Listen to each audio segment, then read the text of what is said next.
রাত ঠিক 12টা। গ্রামের একমাত্র কাঁচা রাস্তা তখন নিস্তব্ধ। হঠাৎ দূর থেকে ভেসে এলো কারোর নাম ধরে ডাকার শব্দ। শুভ, শুভ, ফিরে আয়। কিন্তু শুভ তখন শহরে। গ্রামে কেউ জানে না এই ডাকটা আসছে একটা বন্ধ ঘর থেকে, যে ঘরে 15 বছর ধরে কেউ ঢোকে না। আর যে ঘরে কেউ ঢুকেছে সে আর কখনো ফিরে আসেনি। এই গল্প শুধু ভয় দেখাবে না, এই গল্প আপনাদের প্রশ্ন করতে বাধ্য করবে। মৃতরা কি সত্যি নীরব? শুভ, অয়ন আর রাহুল, তিন বন্ধু। কলেজ শেষ করে সবাই আলাদা আলাদা শহরে থাকলেও পুজোর ছুটিতে তারা আবার ফিরে এলো নিজের গ্রামে, শিমুলতলা।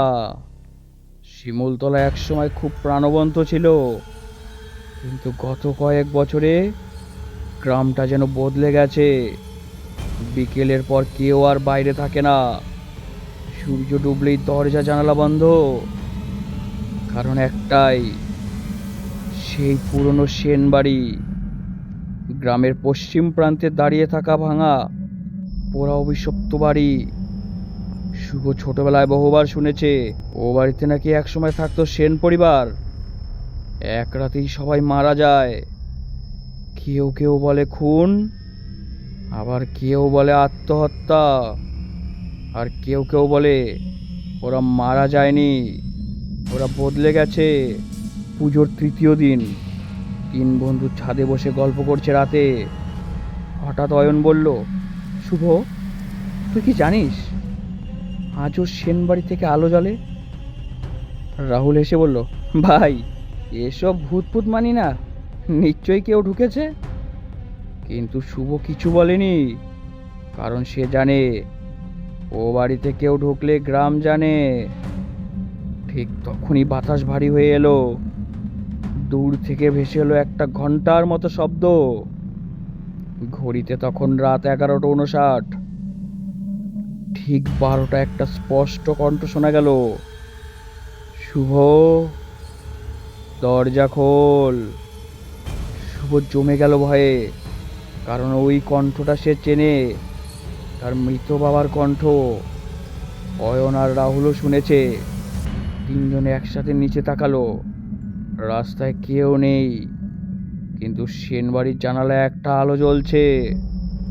পরদিন সকালে তিন বন্ধু সিদ্ধান্ত নেয় সত্য জানতেই হবে। গ্রামবাসীরাও বাধা দেয়। এক বৃদ্ধ শুধু বলে, যে ডাক দেয় সে বাঁচে না, কিন্তু যে ডাকে সাড়া দেয় সে আর মানুষ থাকে না। তবু তারা যায়। সেনবাড়ির দরজা খোলা, ভেতরে ঢুকতেই ঠান্ডা বাতাস, দেওয়ালে আঁকা কিছু অদ্ভুত চিহ্ন, মেঝেতে শুকনো রক্ত, আর মাঝখানে একটা ভয়ানক পুরনো আয়না। আয়নায় তাকিয়ে শুভ চমকে ওঠে। তার প্রতিবিম্ব তার দিকে হাসছে, কিন্তু শুভ তো হাসছে না। আয়না হঠাৎ চিৎকার করে ওঠে। তার পিছনে কেউ দাঁড়িয়ে, একটা লম্বা কালো ছায়া। ছায়াটা বলে, তোমরা তো ফিরে এসেছো, এবার আর যাবে কোথায়? হঠাৎ দরজা বন্ধ, ঘর অন্ধকার। রাহুল দৌড় দেয়, কিন্তু মেঝে নরম হয়ে যায়, যেন মাংসের ওপর হাঁটছে। শুভ দেখে অয়ন ধীরে ধীরে আয়নার ভেতর ঢুকে যাচ্ছে। সে চিৎকার করে, কিন্তু কোনো শব্দ বেরোয় না তার মুখ থেকে। 1 সেকেন্ডে আয়না নেই। হঠাৎ শুভ বুঝতে পারে এই বাড়ি মৃতদের আত্মা খায় না, এই বাড়ি জীবিতদের স্মৃতি খায়। যারা ভয় পায় তারা হারায়, আর যারা বিশ্বাস করে তারা বন্দি হয়ে যায়। শুভ চোখ বন্ধ করে আয়নার সামনে দাঁড়ায়। সে বলে, আমি ভয় পাই না, আমি তোমাদের বিশ্বাস করি না। আয়না ফেটে যায়, এক বিকট চিৎকার। রাহুল আর শুভ অজ্ঞান হয়ে পড়ে মাটিতে। শুভর জ্ঞান ফেরে গ্রামের মাঠে।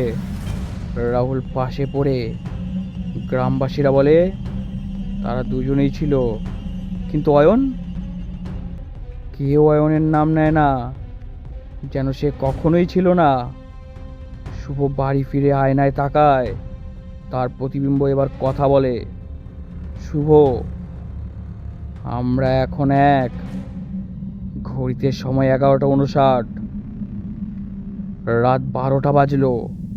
আর ঠিক তখনই একটা ফোনের পেছন থেকে কেউ ফিস ফিস করে বলল,